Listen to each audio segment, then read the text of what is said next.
Nah, hari ini kita ada di penghujung dari khotbah berseri Mazmur 23, perspektif menjalani tahun 2021. Kita akan baca sama-sama Mazmur 23 ayat 1 sampai 6. Saya akan bacakan putih, saudara akan baca yang kuning. Baik yang di rumah juga saudara bisa membacanya bersama dengan saya. Mazmur Daud, Tuhan adalah gembalaku, takkan kekurangan aku. Saudara, Ia membaringkan aku di padang yang berumput hijau. Ia membimbing aku ke air yang tenang.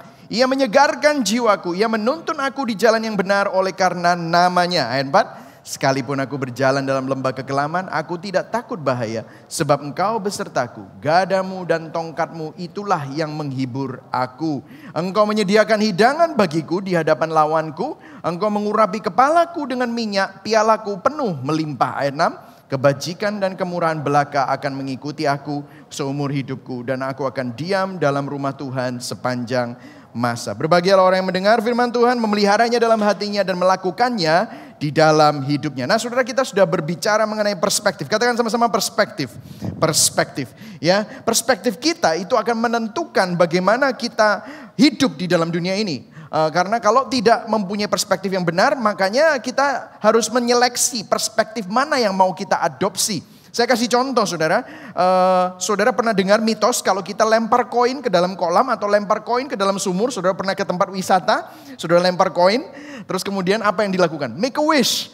Good luck, ya kan? Kalau belum punya jodoh nanti dapat jodoh. Kalau belum punya anak nanti bisa dapat anak. Oh, you lempar koin to make a wish. Nah, apa yang terjadi, saudara? Di China ada seorang wanita yang tua. Dia sebelum naik pesawat, apa yang terjadi? Dia melemparkan koin di baling-baling pesawat untuk wish good luck supaya dia nanti selamat kalau misalnya dia naik pesawat. Nah, dan apa yang terjadi? Membuat baling-baling pesawat itu rusak. Di China Southern Flight 380 delayed di Shanghai Pudong International Airport. Itu tahun 2017, after an elderly woman threw coins into the engine for good luck. Coba bayangkan, saudara. Ini menunjukkan apa? Perspektif yang salah akan mengubah dan merusak dan merugikan banyak orang, saudara. Nah, apa yang terjadi dalam hidup kita? Karena your perspective, kita sudah belajar bahwa your outlook will determine your outcome. Cara pandang kita akan menentukan cara hidup kita. Karena itu kita perlu mengkalibrasinya. Pandangan kita tentang kehidupan akan menentukan cara bagaimana kita hidup. Kalau saudara hidup dalam ketakutan, maka saudara akan selalu ada dalam keadaan yang defensif. Saudara akan selalu mengisolasi diri, selalu akan hidup dilumpuhkan oleh ketakutan. Itulah sebabnya kita perlu mengkalibrasi perspektif kita. Nah, selama khotbah berseri ini kita belajar minggu yang pertama Mazmur 23 ayat 1. Tuhan adalah gembalaku. Tuhan di sini bicara tentang Yahweh, huruf besar semua. Kita belajar tentang atribut-atributnya. Bagaimana Tuhan adalah Tuhan yang transenden. Tetapi dia bukan cuma hanya Tuhan yang transenden, tapi dia adalah Tuhan yang imanen. Dan kalau Tuhan yang transenden dan imanen itu menjadi gembala kita yang sangat personal, maka I shall not want. Bukan hanya tidak kekurangan apa-apa lagi, tetapi waktu kita sadar kita memiliki Tuhan yang transenden tetapi imanen yang menjadi personal, maka kita tidak menginginkan apa-apa lagi karena dia menjadi sumber segala sesuatunya, tempat kita bersandar.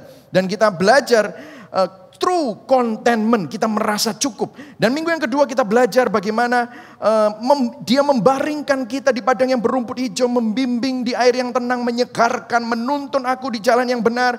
We learn bahwa Tuhan itu setia, Tuhan itu penuh dengan damai sejahtera. Dia memastikan saudara memiliki true peace. Dan minggu lalu sekalipun kita melewati lembah kekelaman. Lembah kekelaman adalah sesuatu yang tidak terelakkan. Siapa yang bilang bahwa ada orang yang percaya bahwa kalau kita dekat dengan Tuhan maka kita akan diluputkan dari segala macam badai kehidupan. That's not true. That's not what the Bible is saying. Di dalam hidup kita yang sudah jatuh dalam dosa, di dalam dunia yang sedang menuju kepada kebinasaan, lembah kekelaman tak terelakkan. Siapa yang menuntun Daud untuk masuk ke dalam jalan kebenaran? Tuhan, gembalanya, dan dia melewati sekalipun kita melewati lembah kekelaman. Artinya lembah kekelaman gak bisa terelakkan. Tetapi dia bersama dengan kita sehingga kita tahu bahwa kita selalu dilindungi. We always have protection karena gada Tuhan Tongkat Tuhan memastikan saudara dan saya ada di dalam pengawasannya, ada di dalam perlindungannya. Yang setuju katakan amin ya. Dan minggu ini kita akan belajar ayat 5 dan ke-6. Dan sebagai penghujungnya saya akan memberikan saudara 3 perspektif. Saya akan memberikan juga yang terakhir adalah konklusi dari Mazmur 23 yang merupakan nubuatan tentang perjanjian baru yang kita tidak pernah sangka-sangka. Hari ini saya akan berbicara mengenai God's presence. Mari sama-sama kita lihat lagi. Kita baca sama-sama ya ayat 5, 1, 2, 3. Engkau menyediakan hidangan bagiku di hadapan lawanku. Engkau mengurapi kepalaku dengan minyak, pialaku penuh melimpah. Nah saudara, ada sesuatu yang menarik yang biasanya orang miss di sini. Nah apa yang terjadi pada waktu ayat ke-5 dan ke-6 itu sepertinya ayat 1 sampai ke-4 dibagi 2 dengan ayat 5 dan ke-6. Apa yang terjadi? There is a shift of Yahweh description from a shepherd to a generous host. Ada suatu pergeseran dari deskripsi Yahweh, Tuhan, sebagai gembala, terus kemudian dia menjadi tuan rumah yang murah hati, yang menjamu, bukan domba-dombanya lagi, tetapi tamu-tamunya. Nah kalau saudara perhatikan di sini, di Mazmur 23 ada 2 perubahan. Yang pertama, kalau saudara perhatikan Tuhan adalah gembalaku, dia membaringkan aku, dia menyegarkan aku, dia menuntun aku, ya kan? Dia. Terus kemudian ayat yang keempat, sekalipun aku melewati lembah kekelaman, aku tidak takut bahaya sebab engkau. Jadi dari orang ketiga menjadi orang kedua. Ada suatu intimasi, levelnya naik. Bukan cuma bicara tentang Tuhan, tetapi bicara kepada Tuhan. Bukan bicara tentang gembala, tetapi bicara kepada sang gembala. Kemudian tiba-tiba ayat ke-5, gembalanya berubah menjadi suatu host, rumah, seorang tuan rumah. Dan bahasa aslinya berbicara tentang raja. Raja yang mengundang orang untuk berfellowship dengan dia. Jadi ini ada suatu perubahan, yaitu apa? Bahwa ada suatu intimacy yang berubah. Bahwa kita bukan cuma hanya domba yang cuma hanya punya hubungan seperti binatang sama gembalanya yang gak tahu apa-apa. Tetapi Tuhan ingin berfellowship, menjadi dekat, menjadi intim, terjadi suatu interaksi dan relasi. Dan apa yang terjadi? Yesus pernah bicara gini, kamu bukan lagi hamba, tetapi kamu adalah sahabat-sahabatku. Amin saudara. Ini merupakan kabar baik saudara. Bahwa saudara dan saya bukan hanya objeknya Tuhan. Tetapi saudara dan saya adalah sahabat Tuhan. Dia ingin berelasi. Nah, perspektif yang pertama, yang lucunya adalah engkau menyediakan hidangan bagiku. Bahasa aslinya, you prepare a table for me. A table di sini adalah jamuan makan malam yang besar yang dilakukan raja kepada tamu-tamunya. Engkau menyediakan hidangan bagiku. Perspektif yang pertama bicara merupakan inisiatif Tuhan untuk accept us, menerima kita. Saudara dan saya adalah orang berdosa yang mestinya tidak layak untuk diterima. Saudara dan saya adalah orang yang berdosa, orang yang bodoh, orang yang keras kepala, orang yang suka tersesat, orang yang suka menyeleweng. Tetapi Tuhan berinisiatif untuk memberikan akses kepada saudara dan saya untuk berelasi dengan Tuhan. Ini merupakan kabar baik saudara. Jadi dari sini kita bisa tahu bahwa Tuhan ingin berhubungan kembali. Hubungan yang dulunya rusak karena dosa di zaman Adam dan Hawa. Tuhan ingin memulihkannya kembali. Nah saudara, kenapa kok Daud memilih you prepare a table? Mengapa Daud memakai deskripsi ini?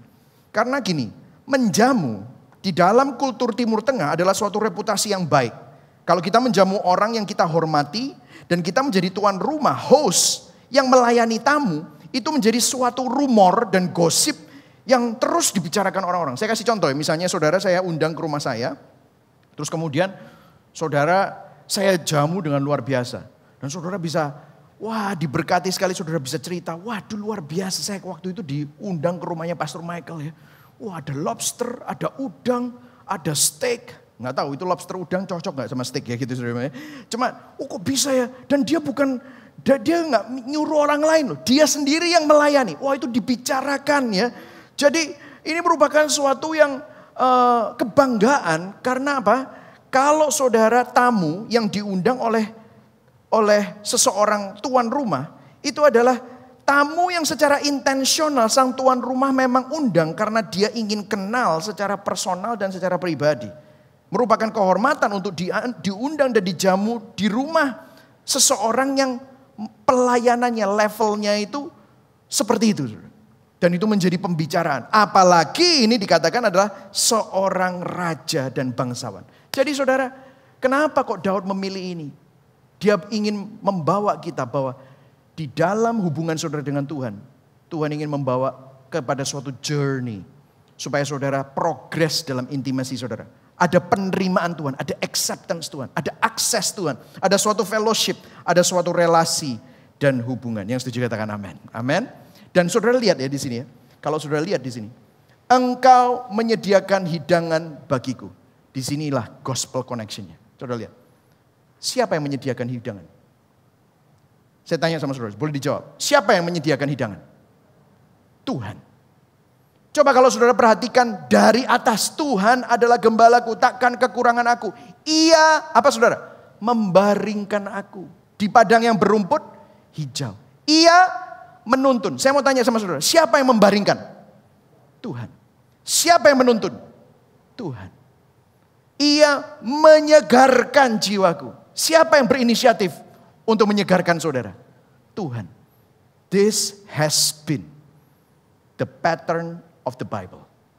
Ini menjadi pola Alkitab. Sejak manusia jatuh dalam dosa, yang mencari manusia adalah Tuhan. Adam, di manakah kamu? Siapa yang cari? Tuhan. Inilah inti Injil, bukan manusia yang mencari Tuhan, tetapi Tuhan yang mencari kita.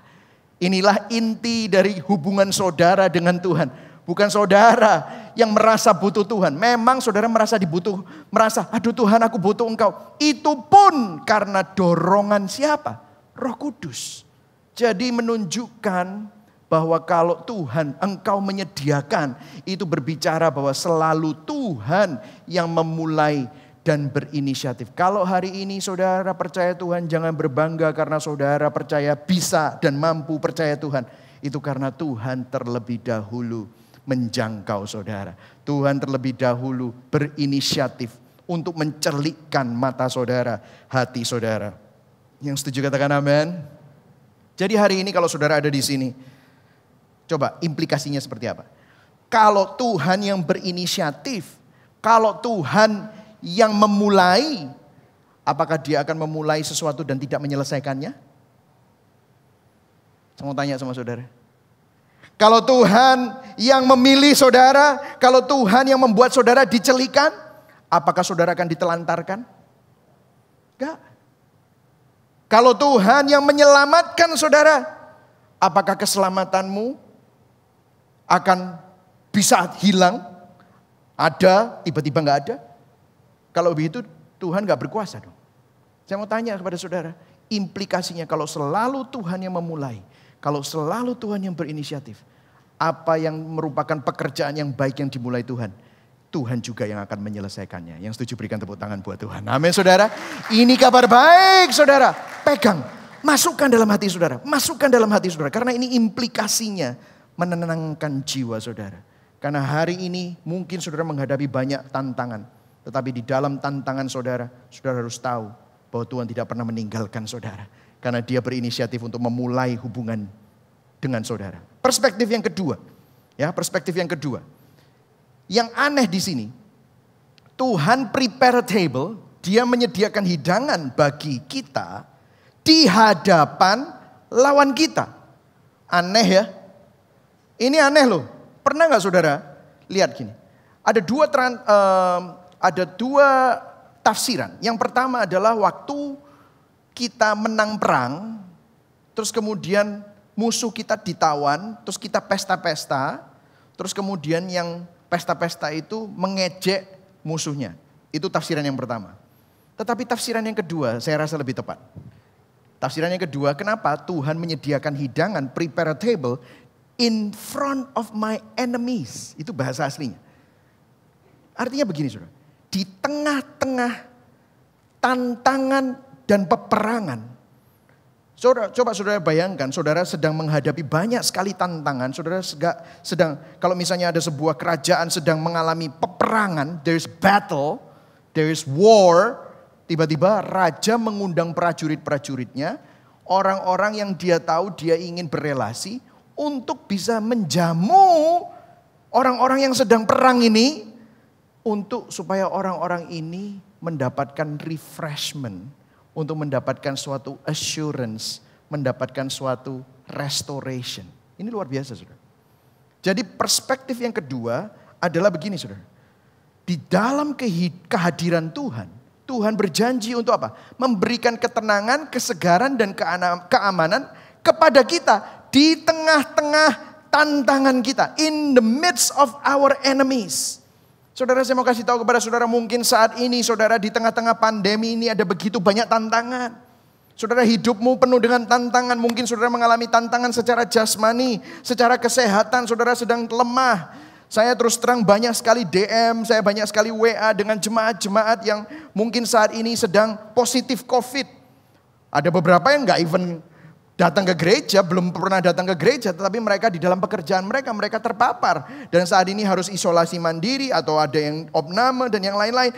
Anda menghadapi tantangan secara jasmani.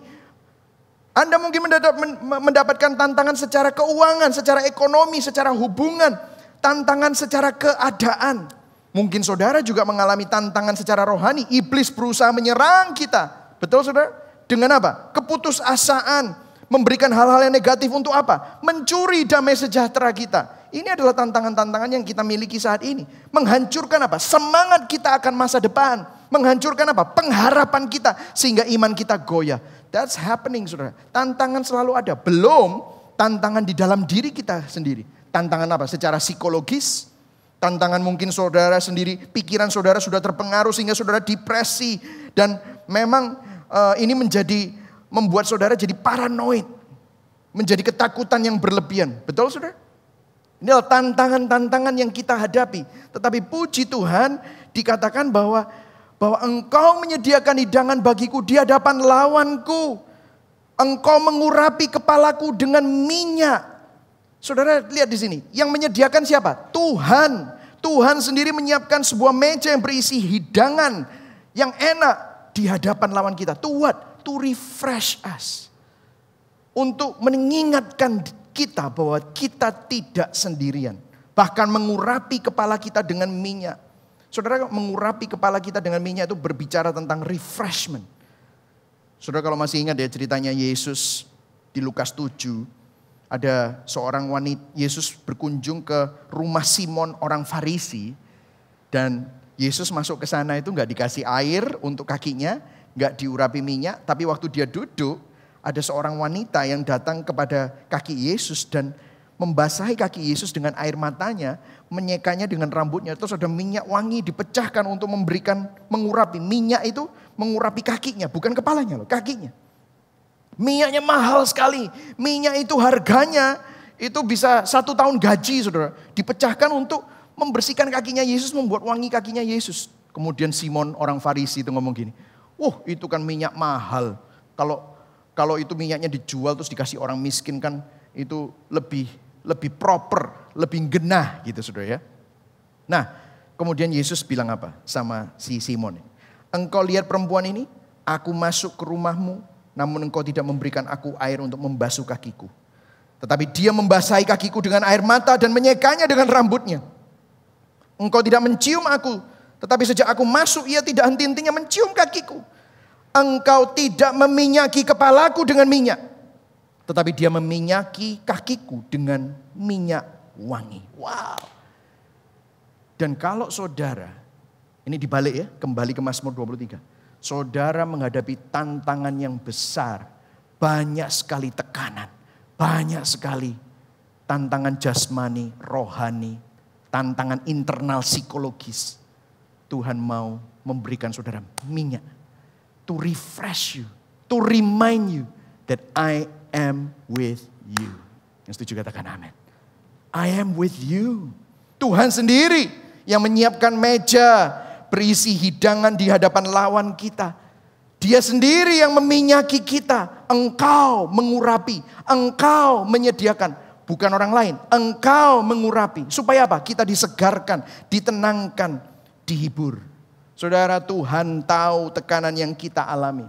Saya mau katakan kepada teman-teman yang ada di online yang mungkin saudara tidak bisa kemana-mana. Mungkin saudara terbaring di rumah karena isolasi mandiri. Saudara mungkin ada di rumah sakit sedang menonton melalui HP saudara atau gadget saudara. Tuhan tahu tekanan yang kamu alami.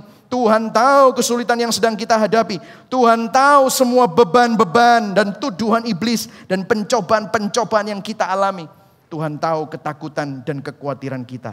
Dia ingin menyegarkan saudara. Bahwa perspektif dua tadi, perspektif dua. Kita baca sama-sama di dalam kotak itu. 1, 2, 3. Di dalam kehadirannya Tuhan berjanji untuk memberikan ketenangan, kesegaran dan keamanan kepada kita di tengah-tengah tantangan. Yang setuju katakan amin.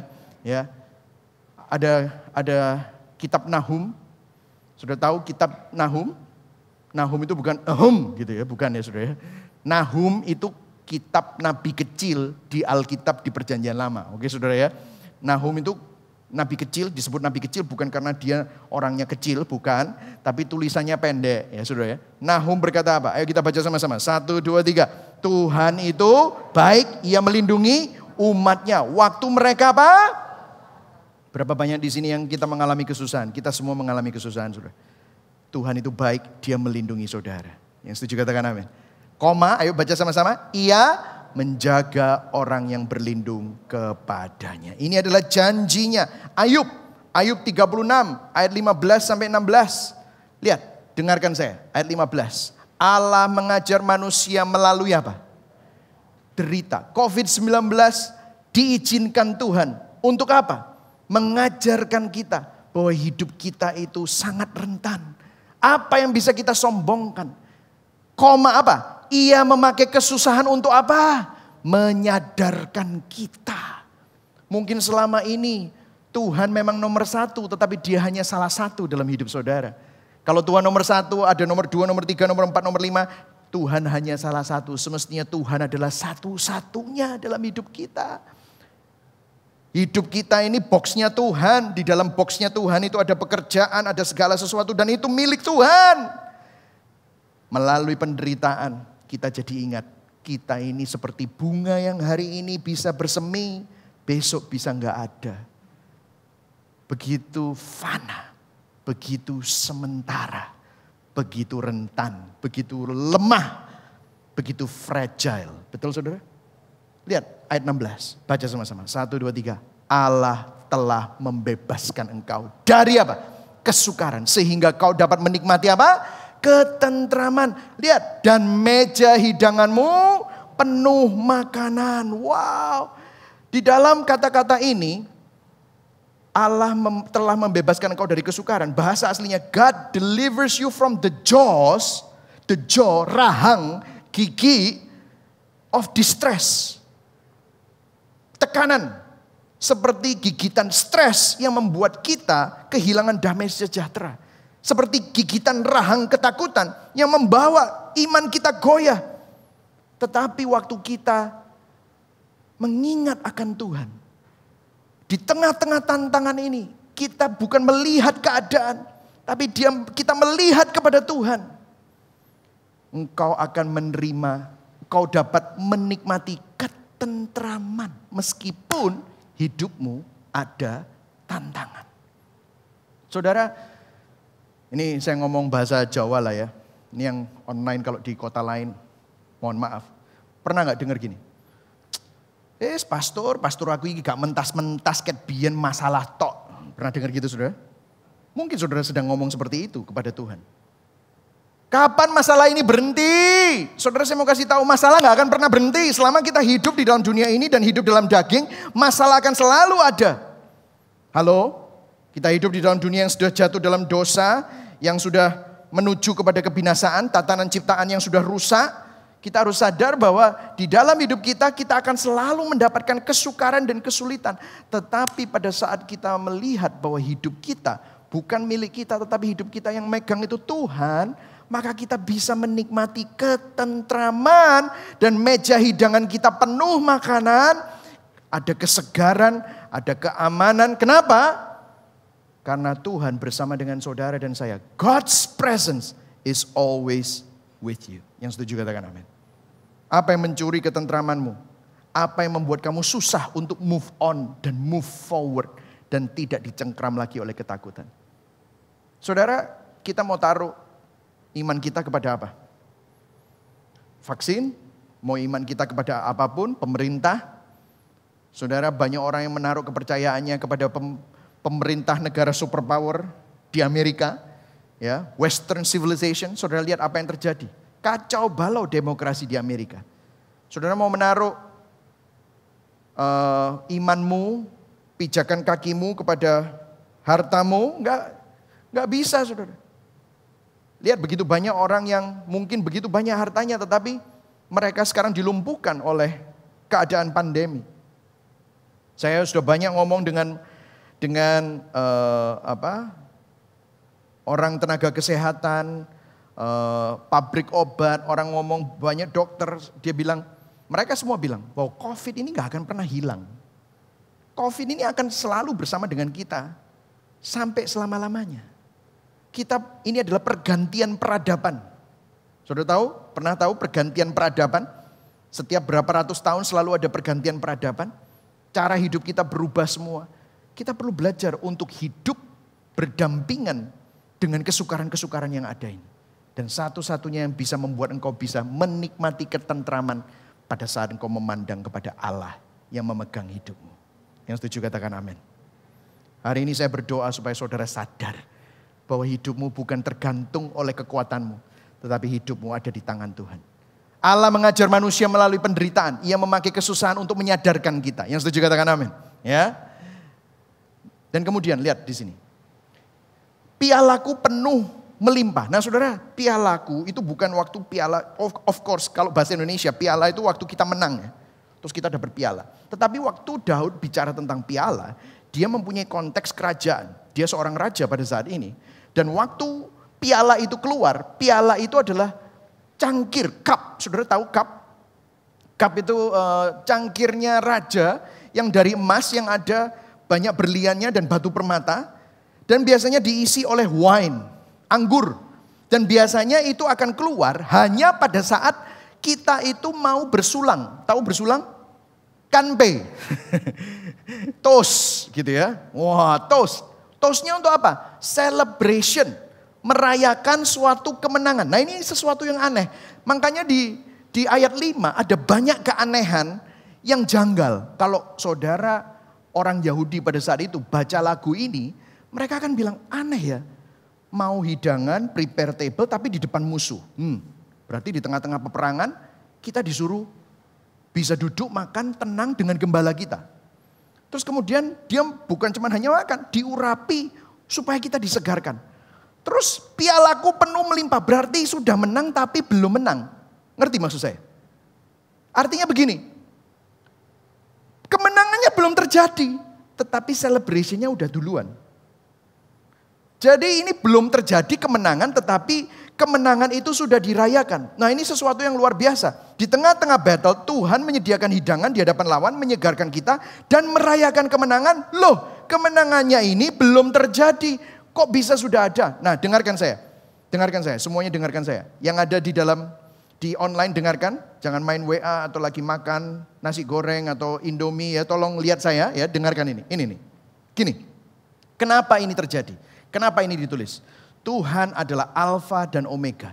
Yang awal dan yang akhir. Tidak dibatasi ruang dan waktu. Dengarkan saya. Tuhan sudah melihat akhir dari sejarah. Bahkan sebelum sejarah itu dimulai. Saudara. Kenapa? Dia tidak dibatasi ruang dan waktu. Kita itu manusia yang terbatas. Kita tidak tahu apa yang terjadi 10 menit ke depan, 10 jam ke depan, 10 hari ke depan, 10 bulan ke depan, 10 tahun ke depan. Kita nggak tahu apa yang akan terjadi. Tetapi karena apa? Kita ngelihatnya dari perspektif yang dibatasi oleh ruang dan waktu. Tetapi Tuhan melihatnya dari atas. Tuhan tidak dibatasi oleh ruang dan waktu. Tuhan melihatnya bahwa ini semua bukan linear. Tetapi dia adalah Tuhan yang kekal dari kekekalan. Saya kasih contoh ya. Di minggu yang pertama kan saya cerita bahwa kita ini sedang gambar untuk memperluas gedung. Nah ini modelnya gambarnya kan seperti ini ya. Mungkin saudara sudah lihat ya ini. Nah saudara, saya waktu ngelihat ini hanya tampak depan. Saudara nggak tahu apa yang terjadi di balik pintu, di balik gedung ini. Saudara nggak tahu. Saudara harus masuk, buka pintu. Kenapa? Untuk melihat apa sih yang ada di balik pintu, menelusuri setiap ruangan, karena saudara adalah orang yang terbatas ruang. Betul ya saudara? Makanya kalau seorang arsitek, dia nggak cuma hanya bisa kasih kayak gini, dia perlu ini loh, tampak atas. Karena dengan begini, saudara bisa lihat, oh di belakangnya panggung, saudara lihat ini panggungnya, ini saya berdiri di sini, saudara ada duduk di sini, di belakangnya situ itu ada ruang. Itu semua musisi lagi duduk di sana, nonton khotbah ini dari TV. Know what's going on. Slide keberapa. Nanti akan keyboardisnya keluar. Itu semua dari situ saudara. Di atas itu, di balkon. Ini semua kenapa? Dia tampak atas. Oh udah tahu. Nah begitu juga Tuhan. Tuhan adalah Alfa dan Omega. Yang awal dan yang akhir. Tidak dibatasi ruang dan waktu. Tuhan sudah melihat akhir dari sejarah. Bahkan sebelum sejarah dimulai. Yang setuju katakan amin. Bukankah ini menenangkan hati saudara? Artinya begini saudara. Roma 8 ayat 37. Ayo kita baca sama-sama. Kita baca sama-sama. 1, 2, 3. Tetapi dalam semuanya itu kita lebih daripada orang-orang yang menang. Oleh siapa? Dia yang telah mengasihi kita. Tetapi dalam semuanya itu. Kenapa kok ada tetapi semuanya dalam semuanya? Karena Rasul Paulus sedang bicara tentang orang-orang Kristen yang dianiaya, ditindas, yang mengalami kesesakan, yang mengalami tantangan seperti saudara dan saya saat ini. Dia bilang begitu.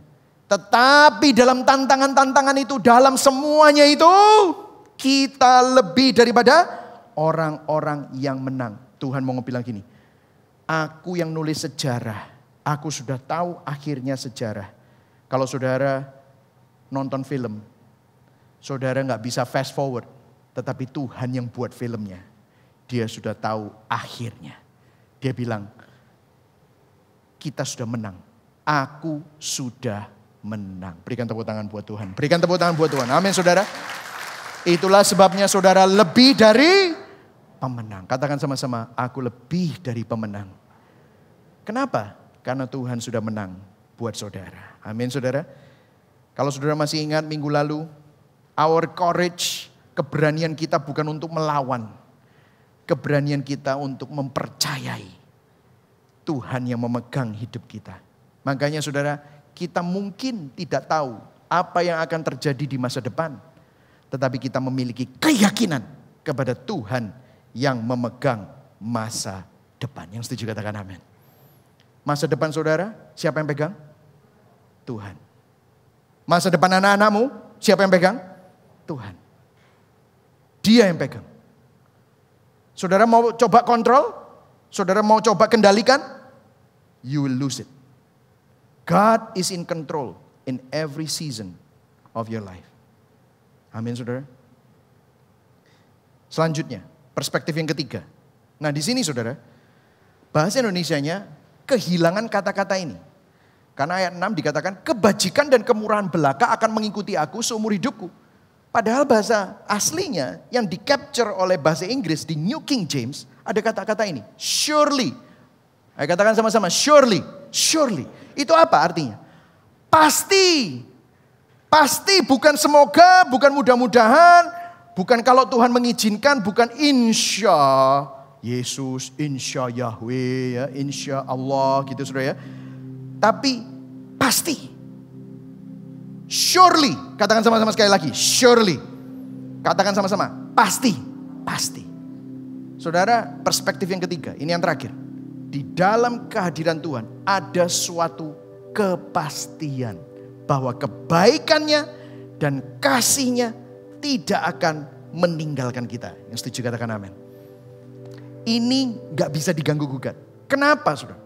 Ini sesuatu yang luar biasa. Saudara akan mengerti waktu saya menjelaskan kebaikan dan kemurahan. Kata-kata kebaikan, kebajikan, goodness. Di sini bahasa aslinya adalah tov. Bahasa Ibraninya tov. Artinya apa? Goodness and kebaikan bahasa Indonesianya. Tetapi itu kurang jelas. Tetapi bicara tentang apa? Benefit. bicara tentang welfare, bicara tentang good things. Nah maksudnya apa? Mungkin saudara protes sama saya, Pak, kebaikan dan kemurahan mengikuti aku seumur hidupku loh. Aku sekarang mengalami kesusahan. Mana kebaikannya? Saya mau kasih tahu kepada saudara. Saya sebagai orang tua yang terbatas kontrolnya dalam hidup ini. Kadang-kadang saya tidak bisa mengontrol kehidupan yang terjadi dalam keluarga saya. Karena apa? Ya saya orang tua manusia yang terbatas. Tetapi saya bisa kontrol apa yang terjadi sama anak saya. At least kalau itu ada di bawah kontrol saya. Saya kasih contoh. Tidak semua hal yang saya izinkan terjadi dalam hidup anak-anak saya itu selalu nyaman dan tidak menakutkan buat anak saya. Contohnya, barusan anak saya yang kecil, Jane, dia harus serologi dan swab. Ya, mamanya kebetulan flu. Kita udah panik. Waduh, ini jangan-jangan positif COVID. Wah, ya, dites PCR sampai 3 kali, saudara, dalam jangka waktu seminggu, negatif terus. Lah tiap kali dites PCR, apa yang terjadi? Kita semua juga ikutan tes, termasuk anak saya yang kecil. Nah, anak saya yang kecil takutnya setengah mati, saudara. Dikasih jarum, waduh, serologi pertamanya, terus disogrok-sogrok. Dia, is it gonna hurt? Is it gonna hurt? Belum apa-apa. Belum masuk. Gitu-gitu sudah. Gitu ya. Tapi dia pegang tangan saya. Saya harus mengizinkan itu terjadi untuk apa? Kebaikan yang lebih besar. Dengarkan saya. Waktu anak saya juga operasi karena ada matanya ada bisulnya, enggak bisa keluar itu nanahnya. Saya harus mengizinkan untuk anak saya diinfus. Saya harus mengizinkan pisau operasi, sesuatu yang belum tentu baik, menyentuh hidup anak saya untuk kebaikan yang lebih besar. Dengarkan saya, dalam hidupmu, tidak semua hal yang terjadi dalam hidup kita itu kelihatannya baik. Tetapi Tuhan berjanji untuk mendatangkan kebaikan melalui setiap situasi hidup saudara. Yang setuju katakan amin. Roma 8 ayat 28 berkata apa? Allah turut bekerja dalam apa saudara? Segala sesuatu termasuk yang tidak baik. Kalau hari ini saudara merasa you are unloved, seakan-akan engkau gak dikasih Tuhan, seakan-akan engkau dibiarkan Tuhan, itu bukan berarti Tuhan tidak baik. Tuhan tetap baik. Dia mendatangkan kebaikan. Karena ada suatu kebaikan yang lebih besar.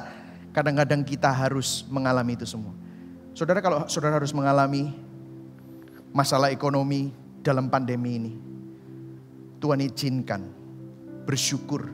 Mungkin selama ini identitasmu, harga dirimu, itu ada di atas kesuksesanmu. Di atas hartamu. Dan hari ini, gara-gara pandemi, saudara sadar, Tuhanlah sumber penyediamu. Tuhanlah sumber kehidupanmu. Amin. Tuhan baik.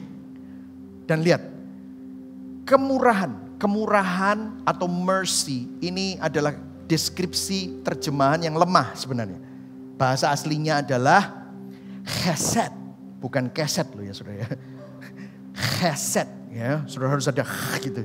Chesed itu bukan hanya mercy atau kemurahan, tetapi deep, abiding, faithful, covenantal love. Maksudnya begini saudara.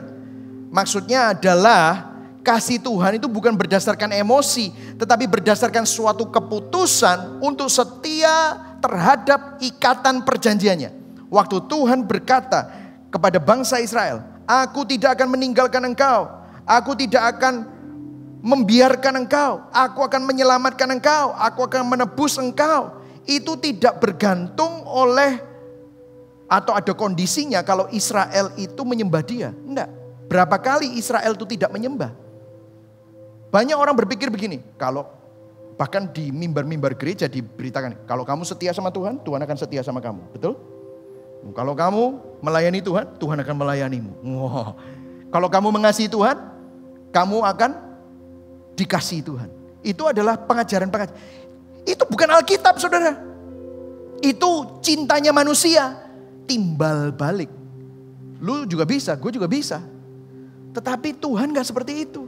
Kalau kita sadar Saat kita masih belum mengasihi Dia, Tuhan sudah lebih dulu mengasihi kita. Saat kita masih berdosa, Allah menunjukkan kasih-Nya kepada kita dengan mengirimkan Kristus untuk mati buat kita saat kita masih berdosa. Roma 5 ayat 8. Karena kasih Tuhan berdasarkan suatu keputusan, Dia setia terhadap janjinya sendiri. Covenant. Artinya begini, saat kamu gak setia, Tuhan tetap setia. Saat Daud melenceng, Tuhan yang memastikan untuk Daud menuntun hidupnya kembali ke jalan yang benar. Berapa kali hidup kita, saudara mau bangga sama kesetiaan saudara? Saudara mau bangga sama kekonsistenan saudara? Berapa kali saudara gak setia? Tuhan tetap setia sama saudara. Ini mengingatkan kita bahwa goodness and chesed itu selalu mengikuti saudara dan saya. Yang setuju katakan amin.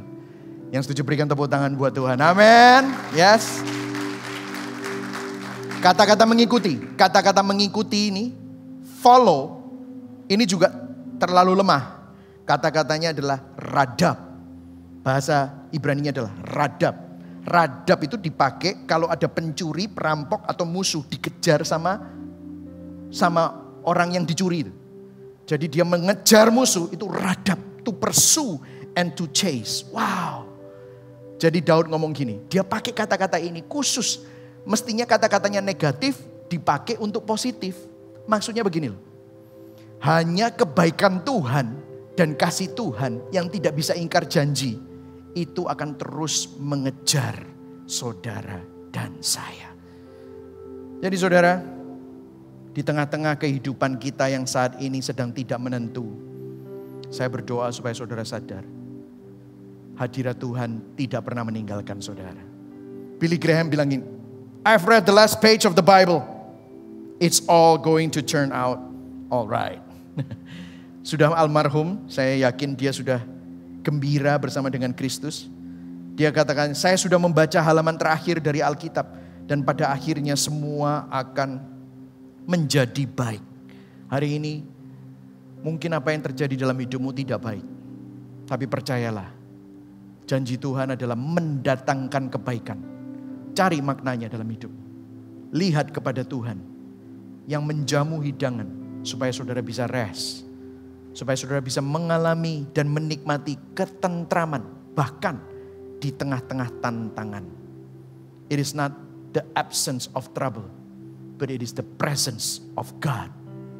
Bukan berarti tidak ada masalah. Tetapi di tengah-tengah masalah. Kita memiliki hadirat Tuhan yang tidak pernah meninggalkan kita. Yang setuju katakan amin. Saya akan tutup Mazmur 23 dengan statement yang terakhir.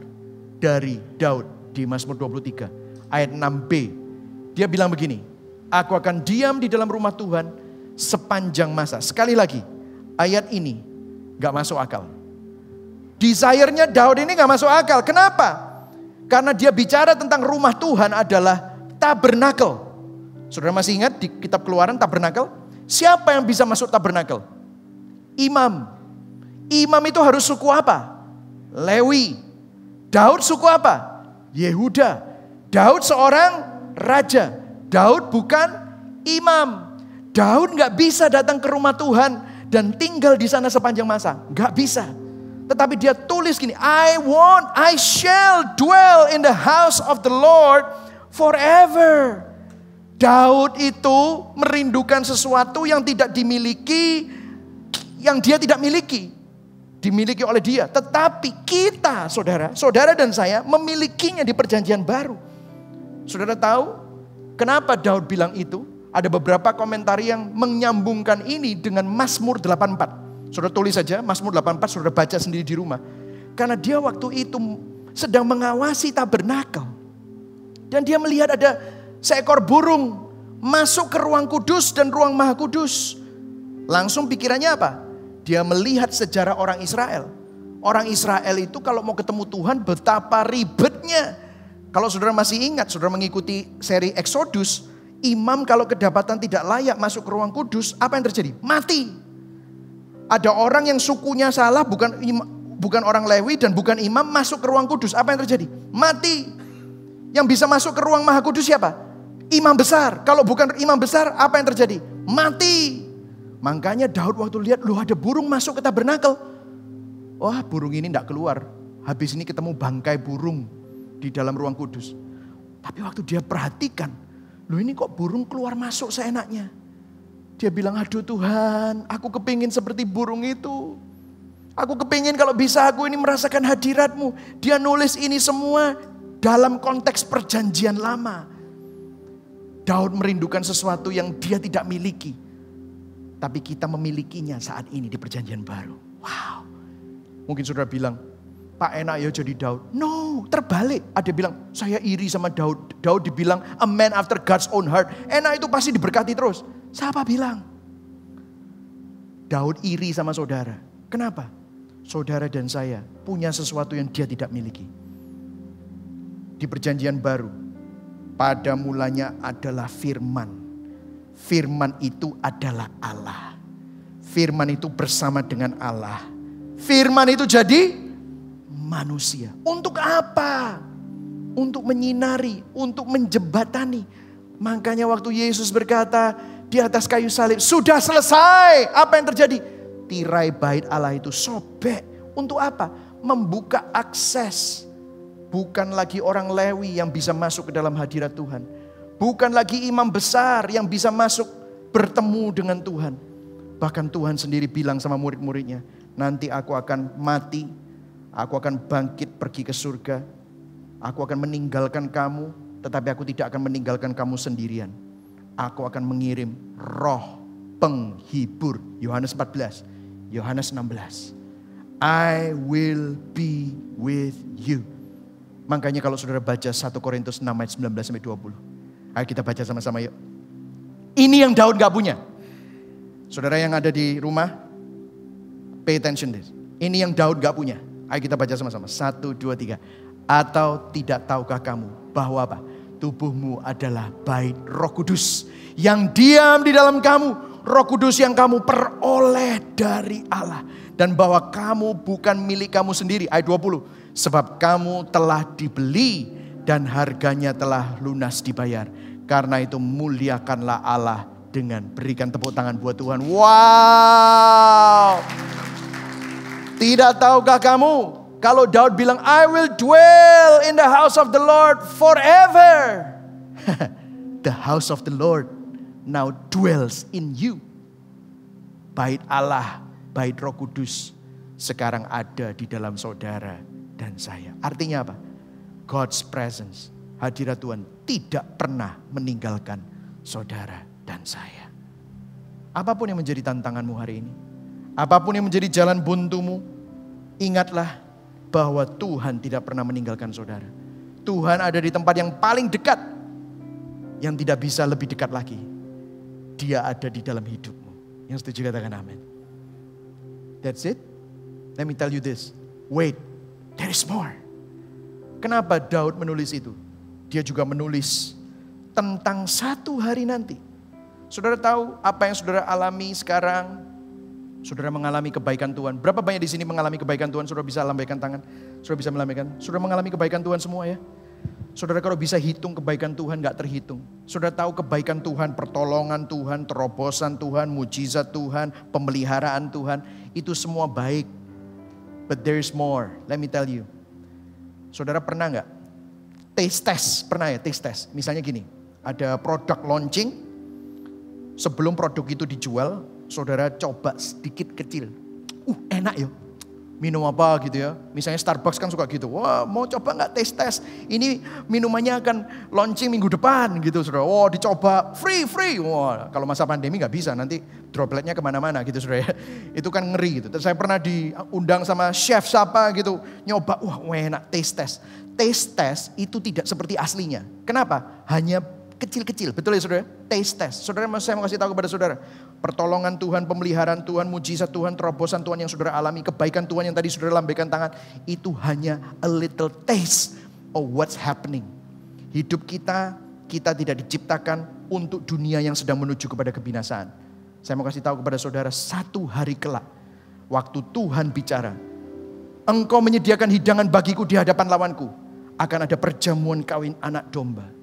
Di mana lawan Tuhan sudah dikalahkan, yaitu kematian, yaitu maut, yaitu dosa, yaitu iblis. Sudah tidak ada lagi. Tidak ada lagi duka. Tidak ada lagi dosa.